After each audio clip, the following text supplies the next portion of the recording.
the most genius, talented person who is teaching physics in an amazing way to the students since last 11 years.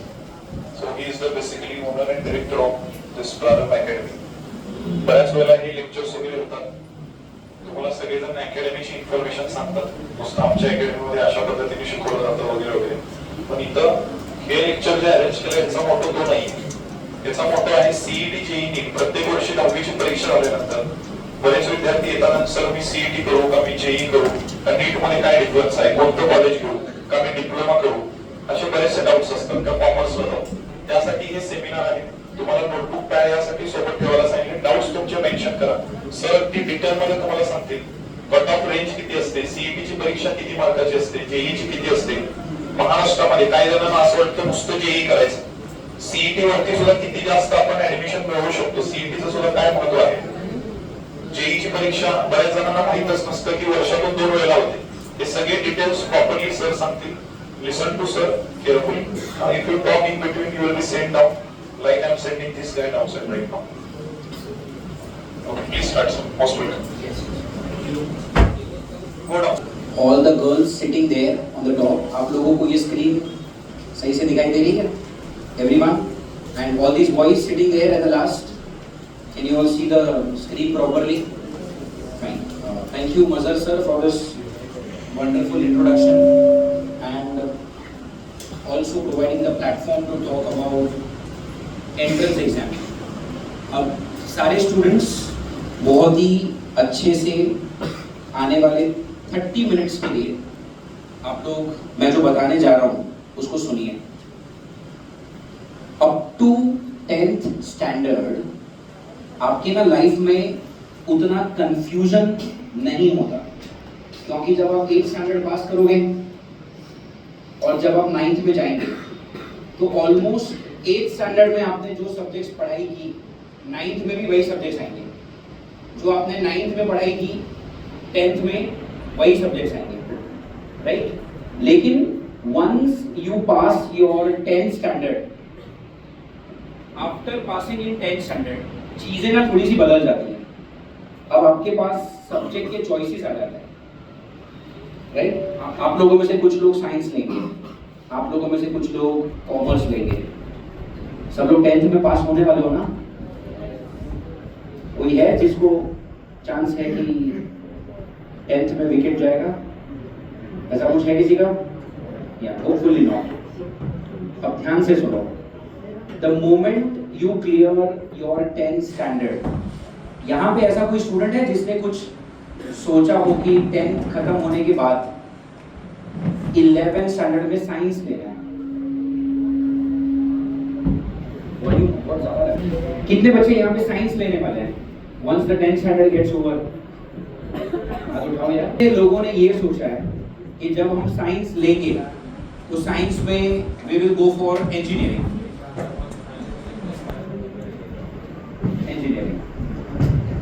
और बाकी लोगों ने क्या सोचा है? साइंस में will you go for medicine, doctor वगैरह बनने के लिए. कोई एनडीए के लिए सोचता होगा, कोई इंजीनियरिंग के लिए, कोई मेडिकल कोर्स के लिए. Have you heard of an exam called as JEE? JEE exam के बारे में सुना है आप लोगों ने? और CET एग्जाम के बारे में सुना है आप लोगों ने? तो अब आने वाले 15 से 20 मिनट में मैं आपको ये बताऊंगा कि JEE एग्जाम क्या होता है, CET एग्जाम क्या होता है, एंड किस स्टूडेंट को JEE पे फोकस करना चाहिए और किस स्टूडेंट्स को CET पे फोकस करना चाहिए. एक बार मैं आपको पूरा इंजीनियरिंग के बारे में प्रोसेस बता दूं, उसके बाद I will tell you about medical process as well. मैं आपको ये भी बता दूंगा कि आपको कितनी पढ़ाई करनी पड़ेगी, कितने मार्क्स लाने पड़ेंगे, और मैं आपको ये भी बता दूंगा कि 12th स्टैंडर्ड के बाद आपको अप्रोक्सीमेटली पढ़ाई के लिए कितना खर्चा करना पड़ेगा. क्योंकि आप कहीं पर भी पढ़ाई करोगे 12th के बाद तो किसी ना किसी कॉलेज में आपको कुछ ना कुछ तो पैसे भरने पड़ेंगे ना, फीस. तो मैं आपको उसके बारे में भी आइडिया दे दूंगा, ठीक है. जब भी मैं आपको कुछ भी बता रहा हूँ और आपके मन में कोई भी सवाल आ रहा है तो आप सिंपली अपना हाथ उठा सकते हो. I will look at you and I will give your answers, ठीक है. अगर आपको सबके सामने सवाल पूछने में डर लग रहा है, शर्म आ रही है, झिझक हो रही है, तो you can ask me any doubt after this seminar gets over also. मैं आपको यहाँ पे जो भी बताऊंगा उसका पूरा प्रेजेंटेशन मैं मजहर सर को भेज दूंगा और मजहर सर आपके साथ वो व्हाट्सएप पे शेयर कर देंगे, ठीक है। तो कोशिश सिर्फ एक करनी है कि मैं यहाँ पर आपको जो भी बताऊंगा वो सिर्फ आपको समझना है। Everything clear? घर जाके आप उसको अच्छे से प्रिपेयर कर पाओगे, अच्छे से पढ़ाई कर पाओगे। I will share the notes with Mazhar sir और वो आपके साथ शेयर कर देंगे। Am I very clear? Do we start now? Everyone?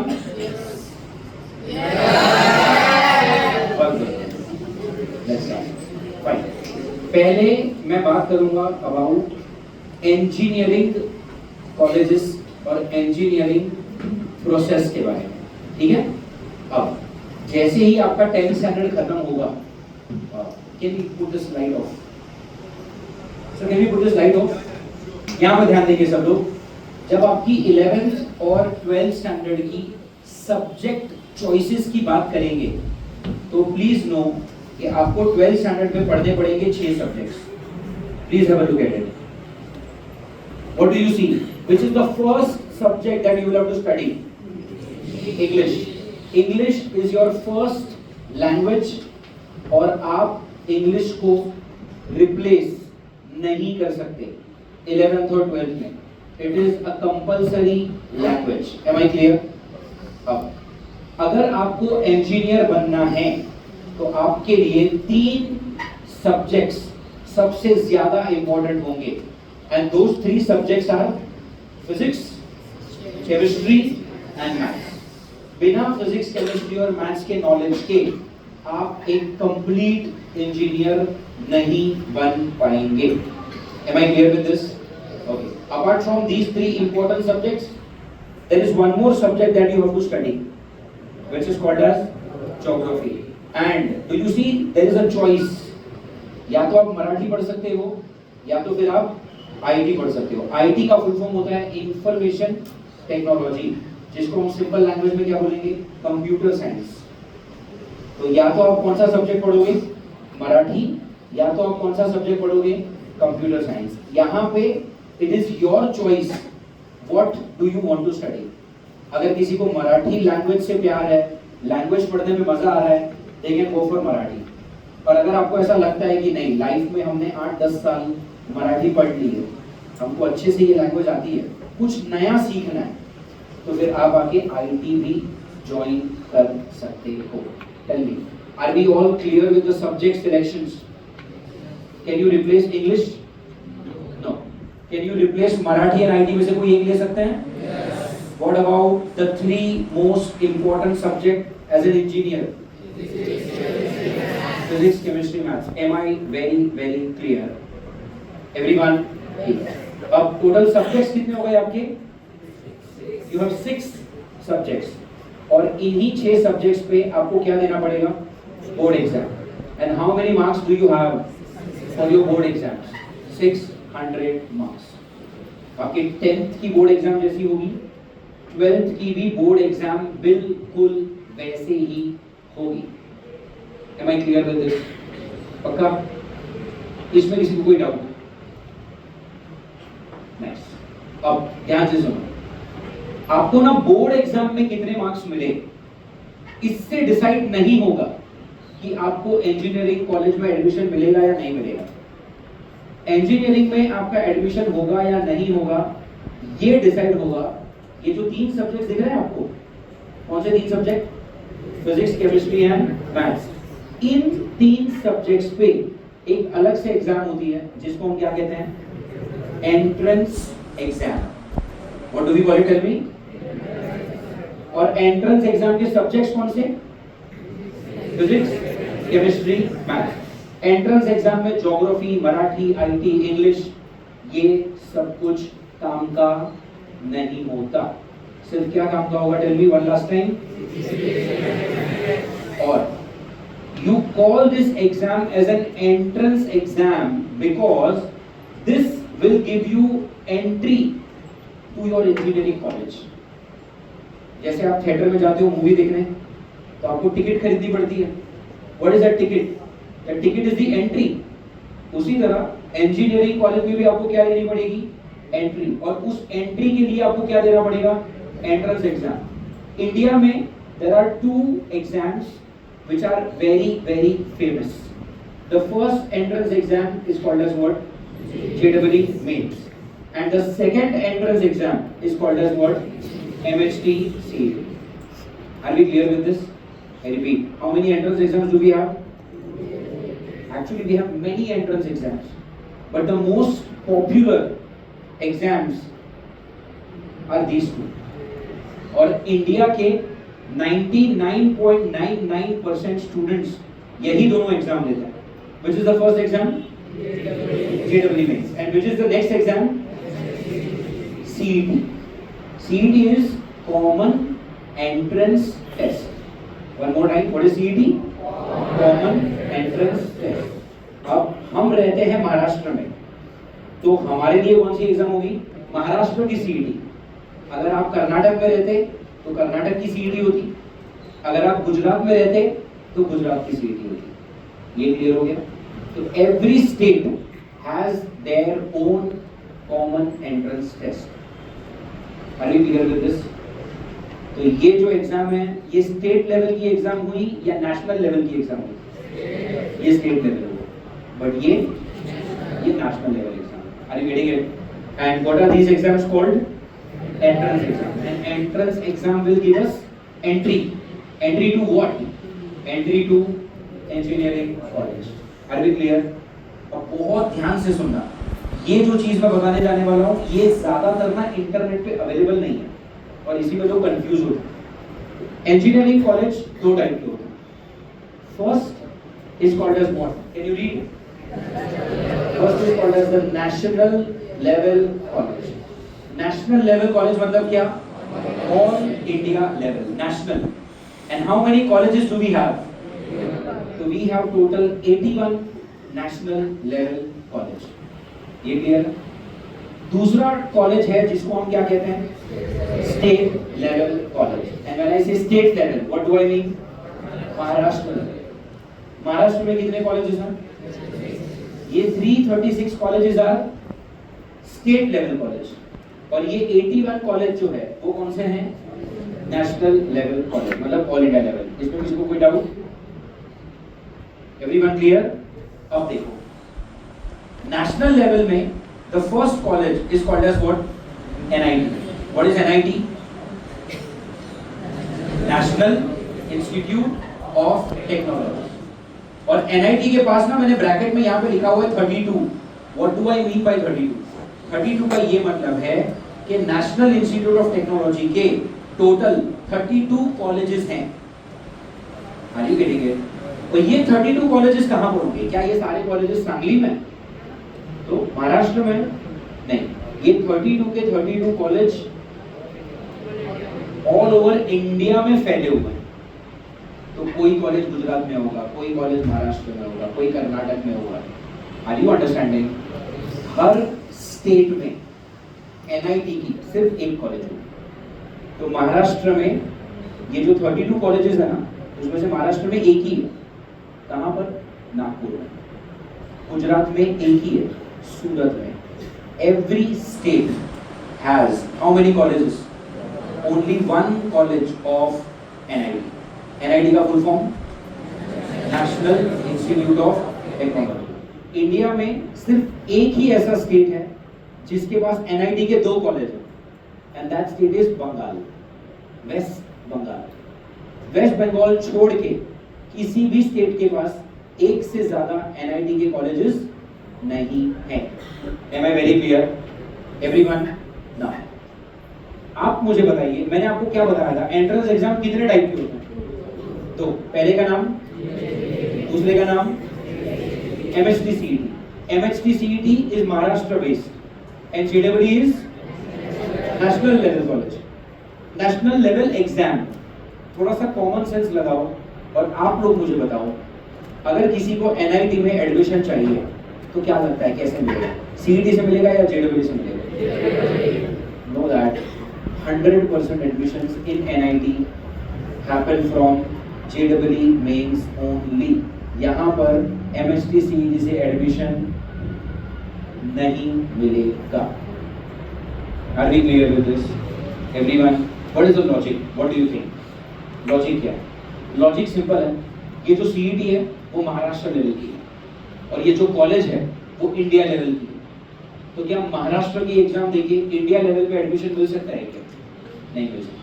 Are you logically accepting this fact?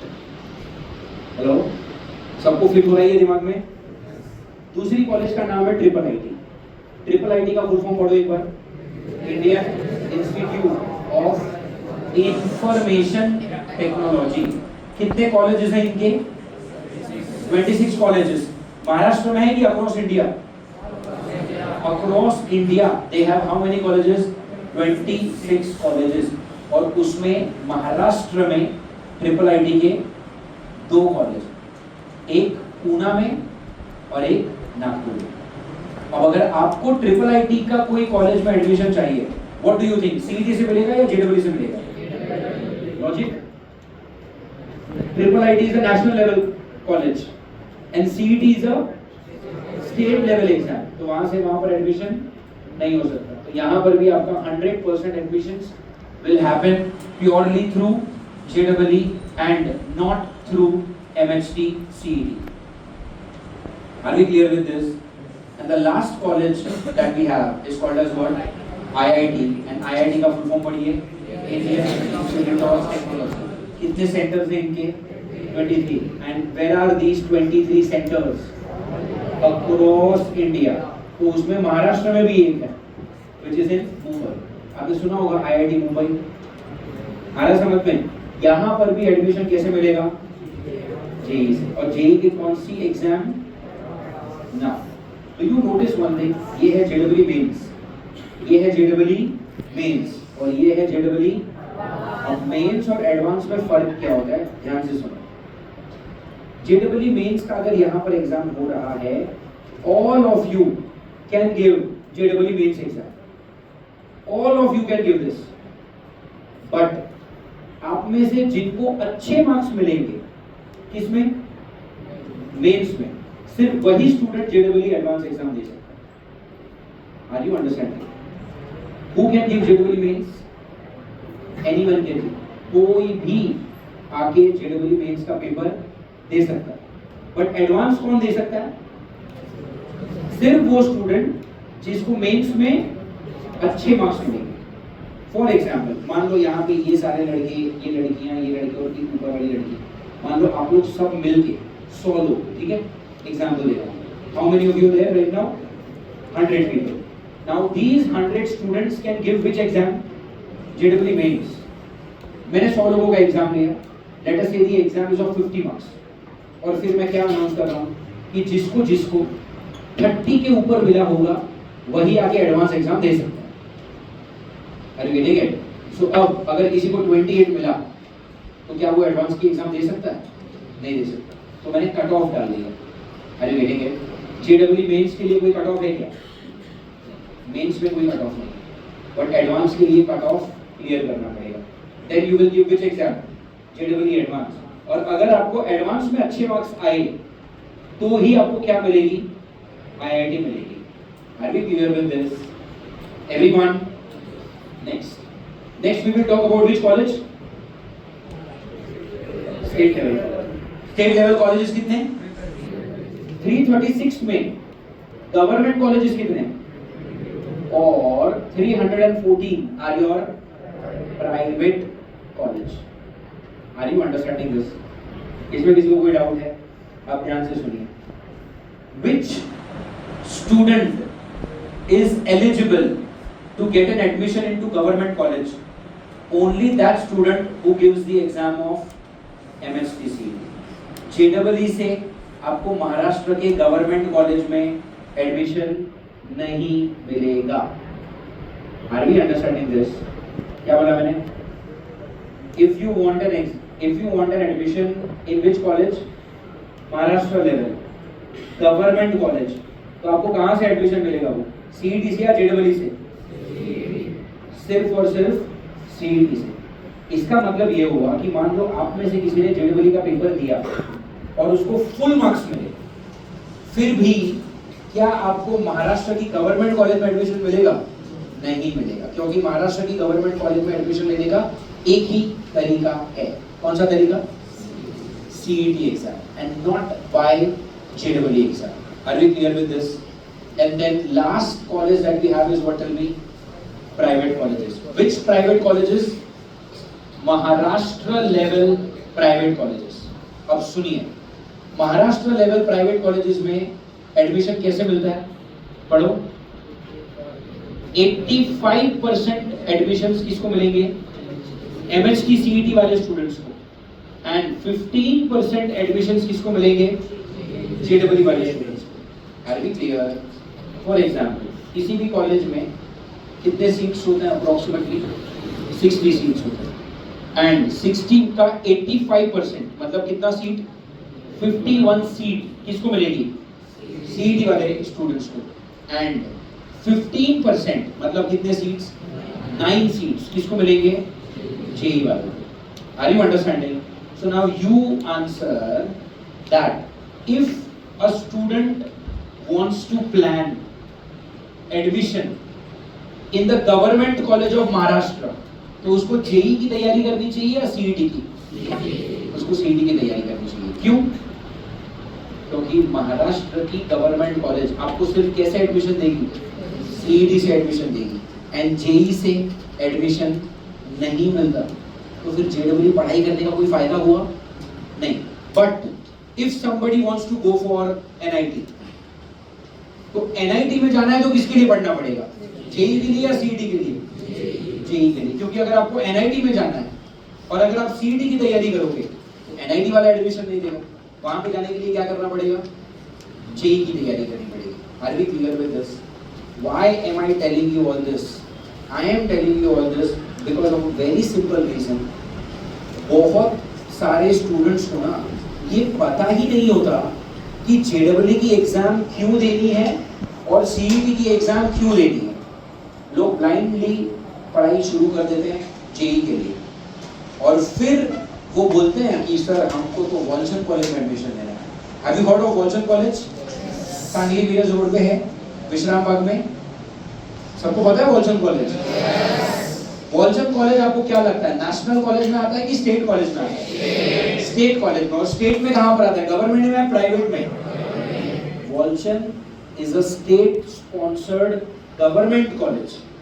If it's a government college तो वॉल्चन में एडमिशन JEE से मिलेगा या CET से मिलेगा? CET से मिलेगा। अब अगर आप में से किसी लड़की का या किसी लड़के का ड्रीम है कि मैं वॉल्चन में जाके पढ़ाई करूं, तो उसको JEE की तैयारी करनी चाहिए कि CET की? बट अगर आप में से किसी का ड्रीम है कि मैं IIIT पुणे में जाके पढ़ाई करूं, तो उसको JEE पढ़ना चाहिए या CET? तो उसको JEE पढ़ना चाहिए। Are you understanding? आ रहा है पक्का? ओके। अब मैं आपको बताता हूँ JEE एग्जाम कैसा होता है और CET एग्जाम कैसा होता है। Look at this, what am I talking about? JEE का फुल फॉर्म पढ़ लो एक बार। Joint entrance examination. कौन सा एग्जामिनेशन? मेंस। मेंस का पेपर कोई भी दे सकता है, याद आया मैंने बोला था? मेन का पेपर कोई भी दे सकता है। एडवांस का पेपर कौन दे सकता है? जो मेंस का कट ऑफ क्लियर करेगा। भूल गए? अरे है यार, पक्का? ओके। JEE का ये पेपर कितने मार्क्स का होता है? देखो 300 मार्क्स। कितना टाइम मिलेगा आपको? 3 घंटे। अगर आपने क्वेश्चन सही किया यू विल गेट 4 मार्क्स। अगर आपने क्वेश्चन गलत किया you will lose 1 mark. Are you understanding? तो इसका मतलब क्या? इसका मतलब ये है कि अगर आपको सवाल का जवाब पता है तो आंसर लिखो, अगर आपको नहीं पता तो छोड़ दो।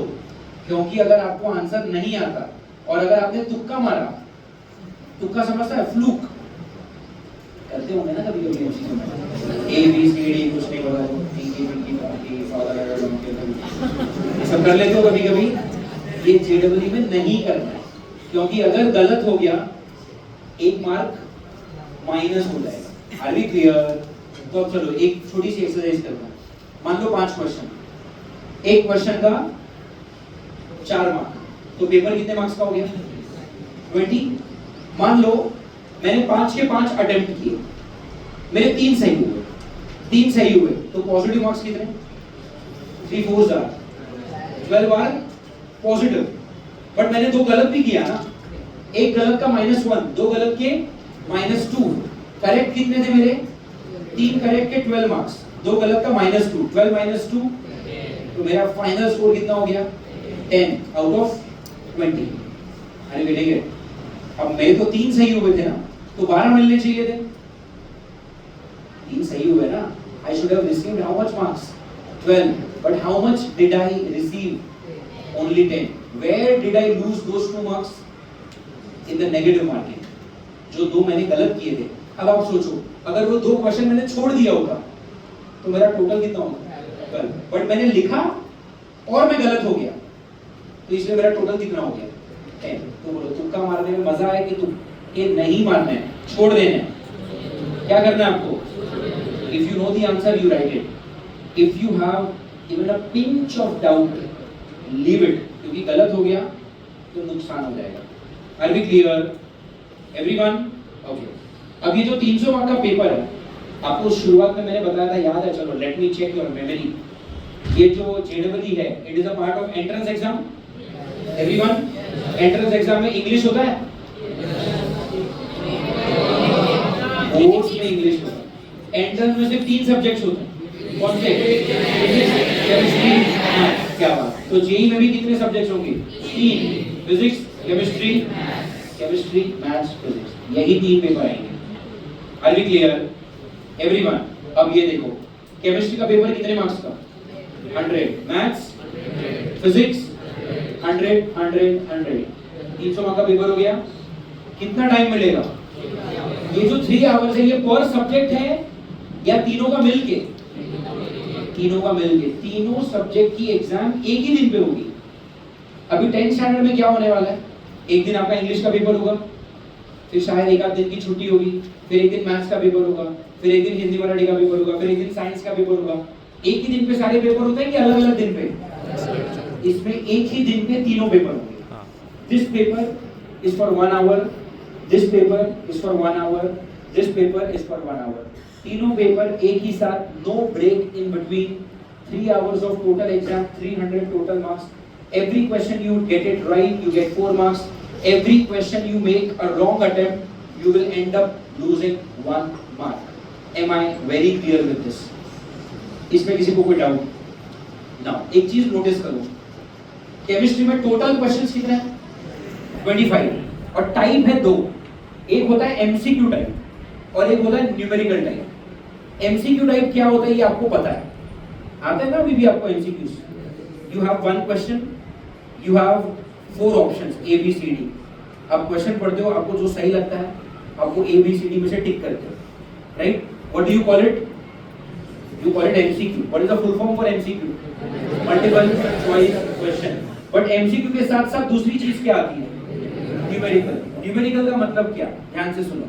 न्यूमेरिकल का मतलब आपके सामने सिर्फ क्वेश्चन होगा, ओनली द क्वेश्चन, उसके नीचे ऑप्शंस दिखेंगे नहीं। आपको क्वेश्चन पढ़ना है, सॉल्व करना है, और आपका जो फाइनल आंसर आएगा उस हिसाब से आपको मार्क्स मिलेंगे। Are we clear?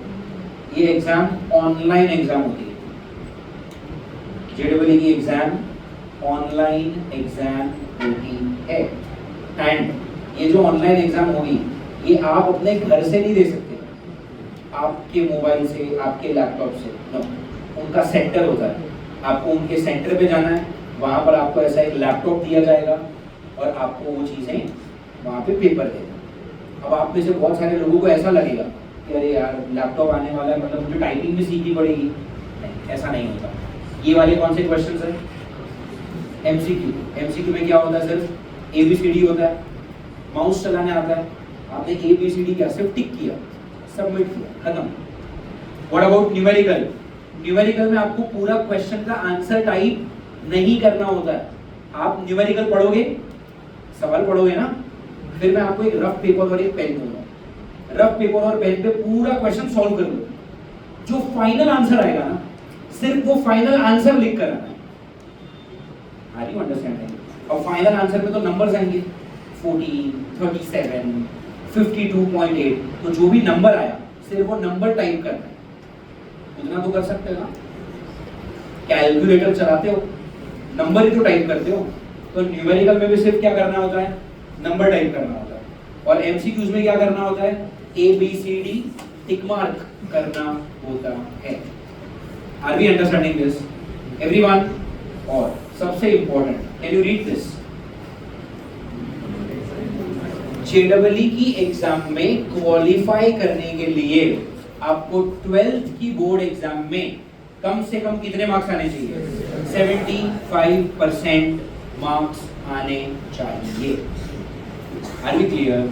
इसका क्या मतलब हुआ कि अगर किसी स्टूडेंट को जेडब्ल्यू में मान लो 300 में से 300 आ गया, तो 300 और 300, is it a good score और a bad score? It's an excellent score.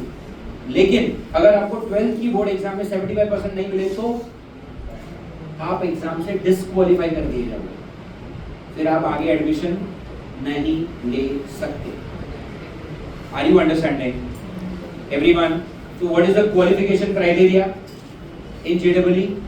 12th की बोर्ड एग्जाम में कितने आने चाहिए? 75%। Are we clear everyone? दूसरी चीज, विच एग्जाम? MHTC। पढ़ो जरा क्या लिखा है। Maharashtra health and technical common entrance test. कितने मार्क्स का पेपर होता है ये? 200 मार्क्स का। जेडब्ल्यू में नेगेटिव मार्किंग होती है कि नहीं होती? जेई में होती है, बट MHTC में नेगेटिव मार्किंग नहीं होती। मतलब अगर आपने सवाल सही किया आपको मार्क्स मिलेंगे, और अगर आपने कुछ गलत लिखा तो marks will not be deducted. तो इसमें तुक्का मारना चाहिए कि छोड़ देना चाहिए? अगर आपको कुछ नहीं आता तो छोड़ के मत आओ, ठीक है? ए बी सी डी कुछ तो लेकर आ जाओ। Are you understanding? ओके। इसमें भी 3 पेपर आएंगे। कौन से 3 paper? Same subjects are same, chemistry, physics and maths. Read. Chemistry में कितने क्वेश्चंस? 15, physics 50, maths. लेकिन यहाँ पर एक क्वेश्चन का 1 मार्क, यहाँ पर एक क्वेश्चन का 1 मार्क, यहाँ पर एक क्वेश्चन के 2 marks. This is 100, 50 and 50। Are you understanding everyone? तो आपका टोटल कितने मार्क्स का पेपर हो गया? ये 200 मार्क्स का पेपर हो गया। No negative marking. ध्यान से पढ़ो क्या लिखा है यहाँ पे? Twice year. इसका मतलब एक स्टूडेंट 1 साल में सीईटी की एग्जाम 2 बार दे सकता है। तो इनकेस अगर आपको फर्स्ट एग्जाम में कम मार्क्स आ गए तो you can give the same exam for second time, of course with a new question paper. Same question paper पे तो दोबारा एग्जाम नहीं दे सकता ना, नहीं तो आपको सारे आंसर्स याद रख के आ जाओगे।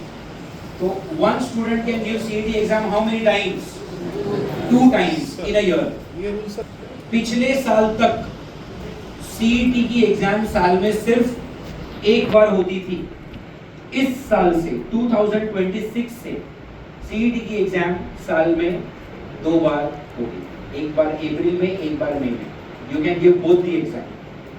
दोनों एग्जाम में से इन whichever exam you get better marks, that result will be considered। ठीक है? मतलब मान लो मैंने पहली बार पेपर दिया, मुझे 200 में से आ गए 140, फिर मैंने दूसरी बार पेपर दिया और अब मुझे दूसरी बार आए 130, तो 140 अच्छा था या 130 अच्छा हुआ? तो 140 वाला रिजल्ट कंसीडर किया जाए। और अगर मुझे पहली बार 140 मिले, मैंने दूसरी बार एग्जाम दिया, अब मुझे 144 आ गए, तो now which result will be considered? The 140. Whatever is the best result, that will be considered. Am I very clear with this? Everyone? Okay. Next. आपको 12th स्टैंडर्ड की बोर्ड एग्जाम में कितने मार्क्स लाने पड़ेंगे? मिनिमम 50%। जेडब्ल्यू में क्या लाना पड़ता था?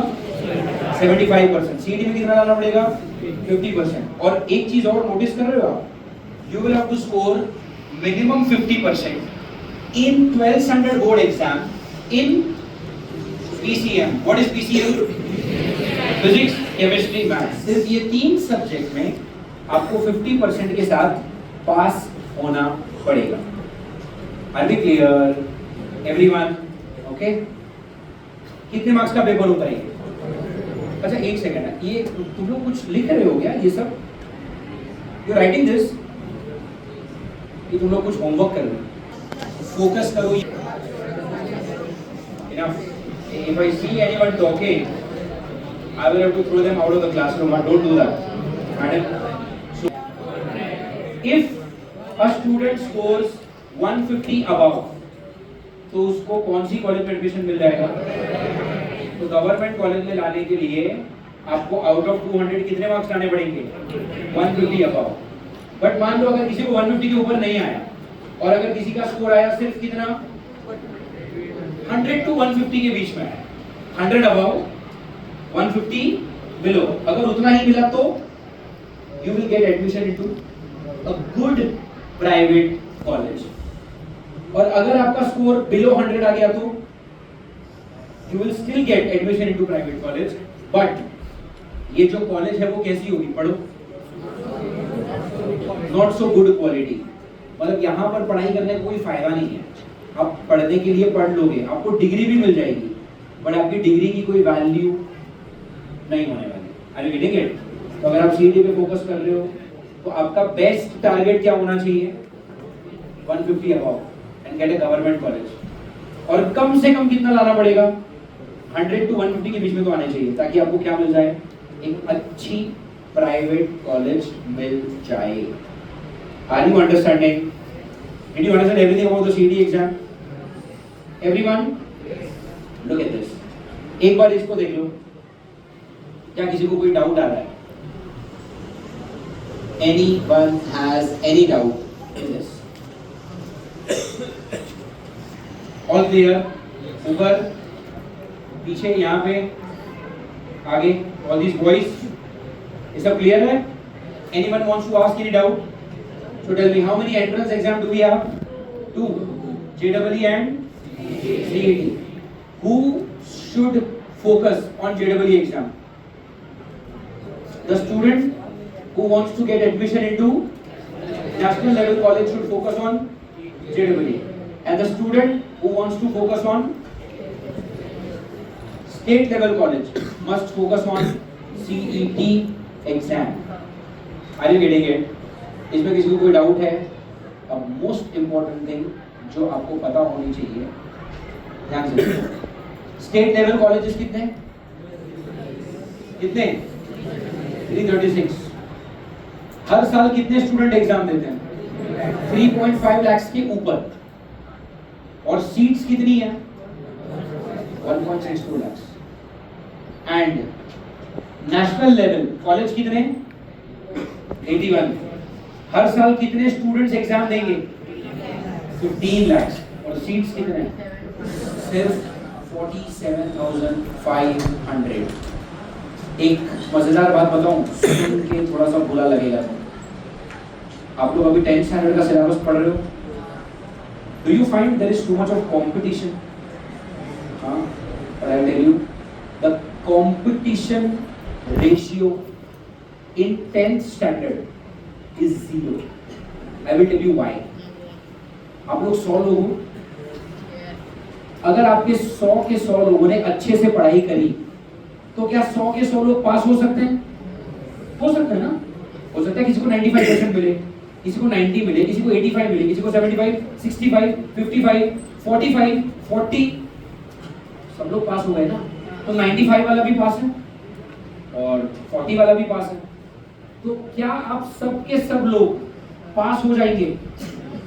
हाँ, तो फिर कंपटीशन किस बात? सब तो पास हो ही गए। जेई में ऐसा नहीं हो सकता।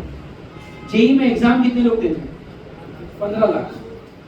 अगर 15 लाख के 15 लाख पास हो गए, ये हो ही नहीं सकता। गवर्नमेंट के पास सीट कितनी है? 47,500। तो वो लोग सिर्फ कितने लोगों को पास करेंगे? 47,500 लोगों को ही पास करेंगे। चलो इसको रफली समझो 50,000। तो एग्जाम कितने लोगों ने दिया? 15 लाख लोगों ने। और पास कितने लोग होंगे? सिर्फ 50,000 लोग ही क्या होने वाले हैं? पास होने वाले हैं। तो फेल कितने हो गए? 14.5 लाख लोग जेई में फेल होंगे, और ये गवर्नमेंट को फेल करना ही पड़ेगा।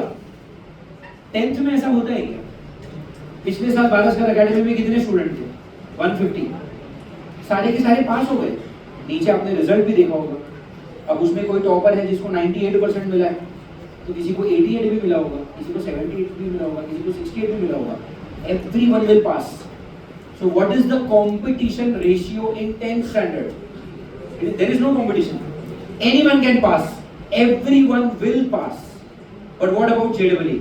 क्या JEE में पूरे 15 लाख लोग पास हो सकते हैं? ये पॉसिबल ही नहीं है। क्यों? क्योंकि 15 लाख लोग पास हो गए तो सीट तो उतने है ही नहीं। Are you getting it? Similarly, can all the 3.5 lakh students pass in CET exam? No. Seats कितने हैं? तो गवर्नमेंट इतने ही लोगों को पास करेगा, बाकी लोगों को फेल करेगा। सो कंपटीशन कब स्टार्ट होता है? Entrance exam. Are you getting it? अभी 10th स्टैंडर्ड में तुम लोग एंट्रेंस एग्जाम देने वाले हो कि बोर्ड एग्जाम? बोर्ड एग्जाम में कंपटीशन नहीं होता, एंट्रेंस एग्जाम में कंपटीशन होता है। Are you getting it? अभी जो आप लोग 10th स्टैंडर्ड की बोर्ड एग्जाम दोगे, ये आपके लाइफ की पहली बोर्ड एग्जाम है, आपकी लाइफ की फर्स्ट बोर्ड एग्जाम होगी ना। इसके बाद आप एक और बोर्ड एग्जाम दोगे, कब? तो 12th के भी बोर्ड एग्जाम में देयर इज नो कंपटीशन। जितने लोग होंगे ना कॉलेज में, सबके सब पास हो जाएंगे बोर्ड एग्जाम में। लेकिन एडमिशन किससे मिलता है? एंट्रेंस एग्जाम से। और एंट्रेंस एग्जाम में सब लोग पास नहीं हो सकते। Are you understanding the difference between board exam and entrance exam? मुझे बताओ, क्या 10th की बोर्ड एग्जाम में कंपटीशन है? नहीं। क्या 12th की बोर्ड एग्जाम में कंपटीशन है? नहीं। 10th 12th board exam no competition. Competition कहां पर होता है? एंट्रेंस एग्जाम में। And do you understand the competition ratio? Are you understanding? आप लोग स्कूल में स्पोर्ट्स डे में पार्टिसिपेट करते हो? स्पोर्ट्स डे, मान लो 100 मीटर रेस है और 15 स्टूडेंट है ऐसे, तो क्या 15 के 15 स्टूडेंट का रैंक 1 आ सकता है? रैंक 1 तो किसी एक को ही मिलेगा ना। This is called as competition. Are you understanding? Are you understanding this? लेकिन स्पोर्ट्स डे में पार्टिसिपेट कौन कर सकता है? पूरी स्कूल पार्टिसिपेट कर सकती है। तो पार्टिसिपेशन में कोई कंपटीशन है क्या? लेकिन पार्टिसिपेशन के बाद विनिंग में कंपटीशन होगा। Are you understanding this everyone? अब ये देखो, सिलेक्शन में व्हाट इज द सीईटी में what is the selection ratio? 45%। इसका मतलब क्या हुआ कि अगर 100 बच्चे सीईटी का एग्जाम देंगे तो 100 में से 45 बच्चे पास हो जाएंगे। Do you understand this? I repeat, क्या बोला मैंने? अगर 100 स्टूडेंट्स ने सीईटी की एग्जाम दी तो कितने लोग पास होंगे? 45। और 55 लोग क्या हो जाएंगे? फेल हो जाएंगे। उनको एडमिशन मिलने वाला नहीं है। अब आपको क्या लगता है, कंपटीशन ज्यादा है कि कम है? बहुत ज्यादा है। अब सुनो, what is the passing ratio for JEE? 3%। इसका मतलब क्या हुआ? जब 100 लोग जेईई की एग्जाम देंगे तो 100 में से सिर्फ कितने पास होंगे? 3 ही पास होंगे। 97 students out of 100 will not be able to clear JEE exam. Only 3 students from 100 will clear JEE and 45 students from 100 will clear CET exam. अब वापस देखो CET का एग्जाम और मुझे बताओ, कंपटीशन ज्यादा है कि कम है? बहुत कम है। जेईई का देखा तो कम ही लगेगा। इसमें 100 में से कितने पास होने वाले हैं? सिर्फ 3। वहां पे 100 में से कितने पास होंगे? 45। तो what is more competitive? JEE. And what is less competitive? But still it is competitive. Less है बट कॉम्पिटिटिव तो है, क्योंकि 100 में से 45 लोग ही पास होंगे। 55 तो यहाँ पर भी फेल होने वाले हैं। Are you understanding? Everyone, do you understand what entrance exam means? Everyone? Okay. Now, the next thing that you need to understand is, let's talk about medical student. जिसको भी डॉक्टर बनना है, एक बार वो लोग सुनो, आपको 11th और 12th में कौन से सब्जेक्ट्स पढ़ने पड़ेंगे? Pay attention. English, physics, chemistry, biology, geography, Marathi and IT. There is only one subject which is different. वहां पर क्या था? मैथ्स। यहां पर क्या है? बाकी सब कुछ सेम है। इंग्लिश वहां पर भी था, फिजिक्स केमिस्ट्री वहां पर भी था, ज्योग्राफी मराठी आईटी वहां पर भी था। There is only one difference. What difference do we have? There you have maths because you want to become an engineer. Here you have bio. Are you understanding? Because you become a doctor. How many board exams marks do they carry? 600 marks. वहां पर भी 600 marks, यहाँ पर भी। Are you getting it? वहां पर आपके तीन मेन सब्जेक्ट्स कौन से थे? Physics, chemistry, maths. यहाँ पर आपके तीन मेन सब्जेक्ट्स कौन से हैं? Physics, chemistry, bio. वहां पर एंट्रेंस एग्जाम कितने थे? दो, JEE, CET। यहाँ पर एंट्रेंस एग्जाम एक ही है, नीट। नीट सुना है सबने? What is NEET? पढ़ो एक बार। National eligibility cum entrance test. कितने मार्क्स का पेपर होता है ये? 720 मार्क्स। अगर आपने क्वेश्चन सही किया कितने मार्क्स मिलेंगे? और अगर गलत किया तो अगर सवाल का जवाब पता है तो ही लिखो। तुक्का मारा और गलत हुआ तो 1 मार्क कटेगा। Are you getting it? अच्छा, किसी को यहाँ पे एकदम भरोसा है कि सर मैं तुक्का मारूंगा तो सही जाएगा ही जाएगा? है कोई ऐसा? इतना अच्छा नसीब लेकर कोई पैदा हुआ है? अगर है तो मैं आपको क्या बोलूंगा पता है? अगर आपका तुक्का हमेशा राइट बैठता है ना तो आपको पढ़ाई करने की जरूरत नहीं है। आप लॉटरी की टिकट खरीदें। 100 रुपए की लॉटरी की टिकट पे 1 करोड़ का प्राइस है। हर महीने जाने का, एक लॉटरी की टिकट खरीदने का। 100 रुपया मैं देता हूँ। 1 करोड़ रुपया जीत जाओ, मेरा 100 रुपया मुझे वापस दे दो। 1 करोड़ दूंगा। बट आप सोचिए, अगर तुक्के सही बैठते तो एंट्रेंस एग्जाम से लोग डॉक्टर और इंजीनियर बनते क्या? तो याद रखो, ये तुक्के ना कभी सही नहीं होते। अगर तुम 10 तुक्के मारोगे ना तो 2 सही होंगे। अब आप क्या सोचोगे? अरे सर 10 में से 2 तो सही हो जाएंगे ना। 2 सही हो गए, 1 का 4 मार्क्स, 2 का 8 मार्क्स। लेकिन 8 गलत भी तो हुआ तो -1 भी तो होगा, तो -8 हो जाएंगे। अरे तुमको समझ में आ रहा है मैं क्या बोल रहा हूँ? 10 क्वेश्चन थे, तुमने 10 के 10 तुक्के मारे, तुम्हारे 2 सही हो गए। कितने मिले? 8। और तुम्हारे 8 गलत भी तो हुए। 1 गलत का -1, 8 गलत का -8, 2 सही 8, 8 गलत -8, टोटल कितना हो गया? जहां से शुरू किया वहीं पे खत्म हो गए। कहने का क्या मतलब है? तुक्के सही नहीं होते। Are you getting it? ये तो वैसी बात हो गई, मैंने तुमको 100 रुपया दिया, तुमने 10-10 रुपए के 10 लॉटरी की टिकट खरीदे। 10-10 रुपए के 10 लॉटरी की टिकट खरीदे और एक लॉटरी तुमको लग गई 100 रुपए की। क्या मिला तुम्हें? एक लॉटरी लेगी 100 रुपए की, खरीदी कितनी थी? 10। हर एक का कीमत कितना था? 10 रुपए। तो तुमने इन्वेस्ट कितना किया? 100। तुम जीता कितना? प्रॉफिट क्या हुआ? एंट्रेंस एग्जाम में वैसे ही होता। Are you getting it? अब यहाँ पर भी 3 सब्जेक्ट आएंगे, देखो चलो। कौन सा subject? Chemistry, physics, biology. Chemistry कितने मार्क्स का पेपर? 180। फिजिक्स कितने मार्क्स का पेपर? 180। और बायो कितने मार्क्स का? कितने क्वेश्चन? 45। 4 marks, 4 marks, 4 marks. आपको समझ में आ रही है? आगे देखो, 12th की बोर्ड एग्जाम में कितने लाने पड़ेंगे? 50% मार्क्स मिनिमम आपको नीट में लाने पड़ेंगे। Am I clear with this? Okay. अब नीट की एग्जाम आप क्यों देते हो? क्योंकि आपको डॉक्टर बनना है। डॉक्टर बनना है मतलब क्या? डॉक्टर बनना है मतलब क्या? Medical course. और मेडिकल कोर्स कितने टाइप के होते हैं? 5। पहला क्या लिखा है? MBBS। ये सबने सुना है? What is MBBS? Full form? Bachelor of medicine, bachelor of surgery. लोगों को क्या लगता है MBBS एक ही टाइप का डॉक्टर होता है, बट ऐसा नहीं है। There is one more type of doctor which is called as what? BDS, bachelor of dental surgery, दांत के डॉक्टर। तीसरे क्या होते हैं? BAMS मतलब आयुर्वेदिक डॉक्टर। चौथा क्या होता है?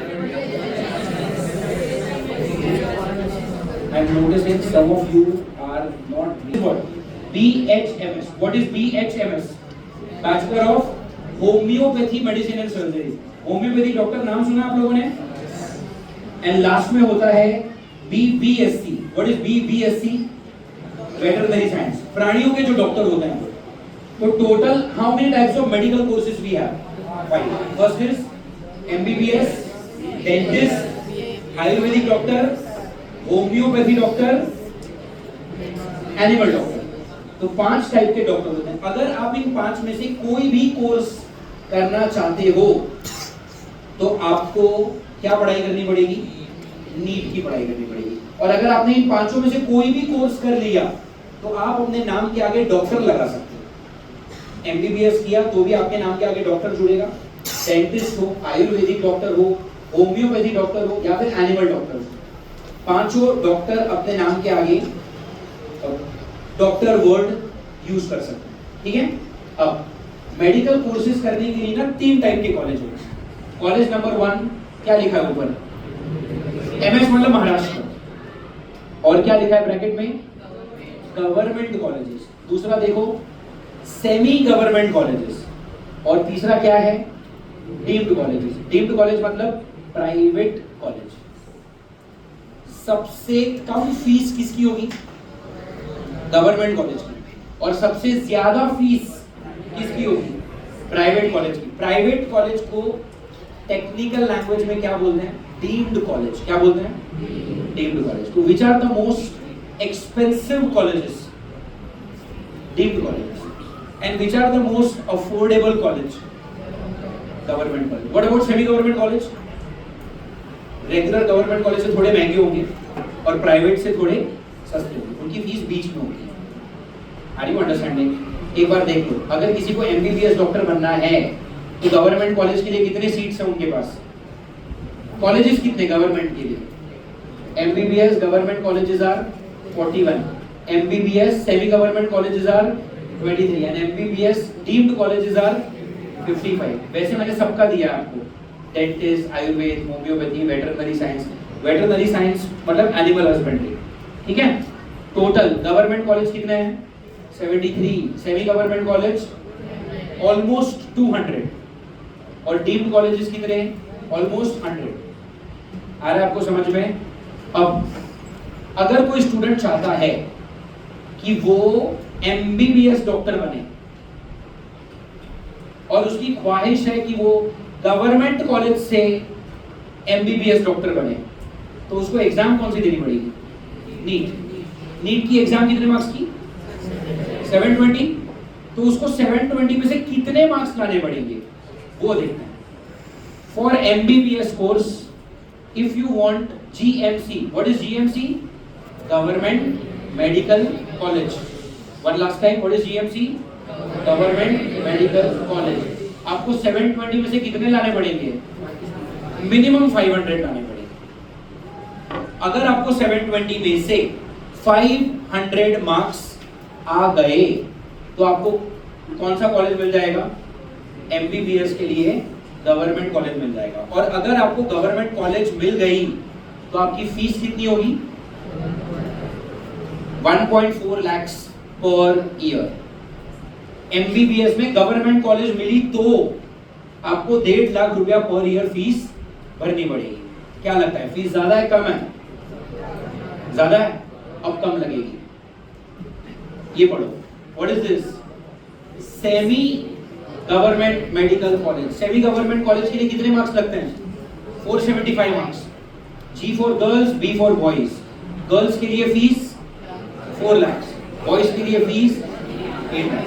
ऐसा इसलिए हो रहा है, सुनो ध्यान से, आज से 2 या 3 साल पहले लड़का लड़की दोनों के लिए 8 लाख रुपया ही फीस थी, लेकिन अभी लड़कियों को 50% से डिस्काउंटेड फीस में एडमिशन मिल जाता है। अब ये देखो, अगर आपको गवर्नमेंट कॉलेज मिल गया तो फीस कितना? 1.4 लाख। बट अगर आपको प्राइवेट सेमी गवर्नमेंट में जाना पड़ा तो कितने? लड़कियों के लिए 4 लाख, लड़कों के लिए 8 लाख। ये ज्यादा है कि कम है? ये ज्यादा है। अब ये भी कम लगेगा।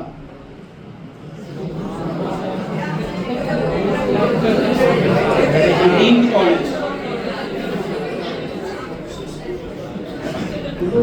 अचानक से कुछ लोग जानवर क्यों बन जाते हैं? कुछ डीएनए में जेनेटिक म्यूटेशन हो गया है क्या? इंसान के बच्चे होना, इंसान की तरह बिहेव करो। Deemed college, how much marks do we need? Deemed college, only 265 marks you can get admission for. But then how much is the fees that you have to pay? 22 lakhs rupees you will have to pay every year. Do you understand this? This is very expensive. This is a little less expensive. Now you look at 1 point, 22 lakh देखो और फिर 1.5 लाख रुपए देखो। अब ये कम लग रहा है? तो इसीलिए कोई भी स्टूडेंट जब एमबीबीएस बनने की सोचता है तो उसको बहुत ज्यादा मन लगाकर पढ़ाई करनी है ताकि उसको कहाँ एडमिशन मिले? गवर्नमेंट मेडिकल कॉलेज में एडमिशन मिले। Are we clear? The next is what? BDS. अब उसकी भी फीस वगैरह सब आप देख लो खुद से। गवर्नमेंट कॉलेज में जाना है तो कितने मार्क्स? 467। लड़कियों को फीस 40,000, लड़कों को 80,000। Semi government what is the cut off? 286। and private college only 220 marks you can get admission for. If you get private college dentist, your fees is how much? 4 lakhs. Semi government college, for girls it is 1 lakh, for boys it is 3 lakhs. Only 300 marks you can get admission. And for government college you have to nearly cross 470 480 marks अगर आपको मिल गए तो आप dentist कर सकते हो। Will you get it? वैसे ही मैंने सारे कोर्सेज लिखे हैं। I will just give you. This is BVSC. BVSC is what? Veterinary science. Veterinary science में एक चीज नोटिस करो, सेमी गवर्नमेंट में ना कोई कॉलेज ही नहीं है और प्राइवेट में कोई कॉलेज ही नहीं है। सिर्फ कॉलेज कहाँ पर है? Government medical college. What is the cut off? 465. आपको BVSC समझा? Bachelor of veterinary science, animal husbandry, प्राणियों के डॉक्टर। कितना कट ऑफ लाना पड़ेगा?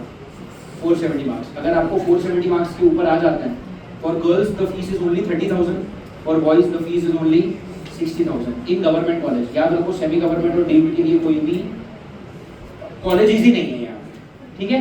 तो ये आपका पूरा कट ऑफ का लिस्ट है for MBBS, dentist, Ayurveda and homeopathy, ठीक है? अगर आपको कुछ इसमें डाउट है तो आप मुझसे पूछ सकते हो। ये सारी इंफॉर्मेशन मैं आपको व्हाट्सएप पे भेजूंगा, तो आप घर पे बैठ के इसको आराम से पढ़ना, ठीक है? And whatever you see here, show it to your parents also. I am very sure आपके पेरेंट्स को भी जेडबलई क्या है, सीईटी क्या है, नीट क्या है, ये सब नहीं पता होगा, और अगर पता होगा भी तो शायद इतनी डिटेल्स नहीं होगी, तो आप उनको बता देना। Am I clear? ये पढ़ लोगे घर पे। और एक आखिरी एग्जाम के बारे में I will tell you, which is called as what? The CET exam. But ये कौन सी सीईटी है? This CET is not the engineering CET, this is for the doctor student. 200 mark का paper, no negative marking, chemistry and physics 50-50 marks, bio is for 100 marks. And ये CET exam से आप doctor नहीं बन सकते। ये CET exam से आप किस में जा सकते हो? फार्मेसी। एंड अगर आपको क्या करना है, बीएससी कोर्सेज, बीएससी मतलब बैचलर ऑफ साइंस, तो अगर आपको फार्मेसी में जाना है या फिर अगर आपको बैचलर ऑफ साइंस में जाना है, then you give which exam? CET exam. But याद रखना, सीईटी एग्जाम से आप डॉक्टर नहीं बन सकते। अगर आपको MBBS, dentist, ayurvedic doctor, homeopathic doctor, प्राणियों के डॉक्टर, ये सब कुछ बनना है, उसके लिए क्या देना पड़ेगा? NEET exam. सीईटी किसके लिए खाली? एलवी, pharmacy and BSc courses only. Are we clear everyone? Okay, now कौन से बीएससी कोर्सेज होते हैं ये सुनो, you can just read it out.